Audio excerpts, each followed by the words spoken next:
what we would like to do is, establish first within our portfolio what are the gaps that we have in our portfolio, right? And so we're doing a lot of work on the bakery segment, where we are looking at, the gaps that we currently have in biscuits, cakes, and rusks. Biscuits, there are gaps which are, there are some international products which we can do here, which no one has done. We are testing them with consumers, and then we are looking at how do we make them. So the R&D facility comes in very handy in helping us to produce those and test with consumers. Cake and rusk are two categories where we haven't done enough work on innovation. So it's very basic products that we offer to our consumers, and we've stayed with that for many years. So now we would like to get to the next stage of products, and that's what we'd like to do as far as our current categories are concerned. Similarly, dairy. Dairy, we're looking at drinkable products, we're looking at a whole lot of other products. But besides that, now we've got the facility to test out adjacent categories as well.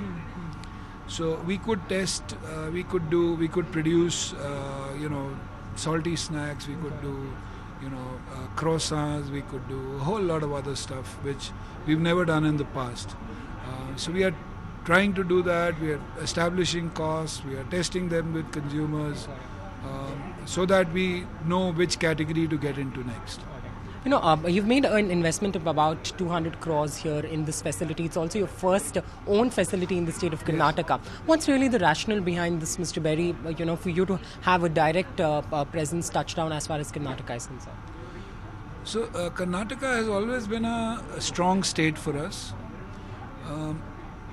The only reason we were not coming into the state and putting up a facility was that other states were giving much better incentives. However, the Industries Minister who was just here, he's very dynamic, right? His credo is invent, innovate, and invest, right? Which is so, clear, right? So they gave us some incentives for putting up a factory here, and the R&D center, and so we thought that it's right in the state, in the city that we have our head office, so this is probably the right place for us to invest. And now it makes absolute sense to have a facility in Bangalore. Sir, I have to ask you about demonetization, which has clearly been the flavor across the last 2 weeks. So as far as Britannia is concerned, because FMCG companies have been one of the worst hit, at least in the immediate future. So as far as Britannia is concerned and sales, how much of an impact have we seen? So basically, I won't be able to give you any number, but I would say between 15 to 25% is, somewhere in that region in the initial first few weeks. I think it's sort of becoming better as we go forward. Hopefully next month will be lower, but and I'm hoping that enough cash will be put in the economy, and things will get back to normal in a month and a half or so. So, hoping for the best. Has production in any way got disrupted? Because we are also hearing that a lot of trucks have been stranded. As far as supply is concerned, how much of that has been a hit? So, production has not been constrained by, our ability to pay or anything like that. So, production is completely in our hands. We've reduced it a bit because obviously the demand in the market is lower. But yes, there have been cases of transporters not having money, and there have been trucks which are parked on the main roads, etc., because they haven't had money to get fuel filled and stuff like that. So there have been some disruptions to our replenishment system. And again, I'm hoping that, with all that the government is doing, that should be behind us in the next month or so.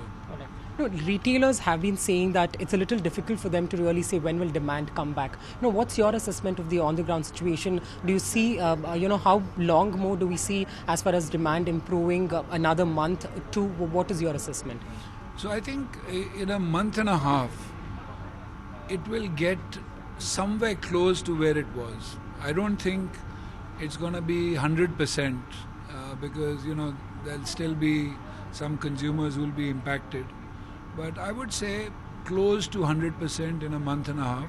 Find us on Facebook at facebook.com/ETNow and don't forget to click the like button. You can also follow us on Twitter at ETNowLive. To stay updated with all our programming, hit the subscribe button on our YouTube channel by logging on to youtube.com/user/ETNow.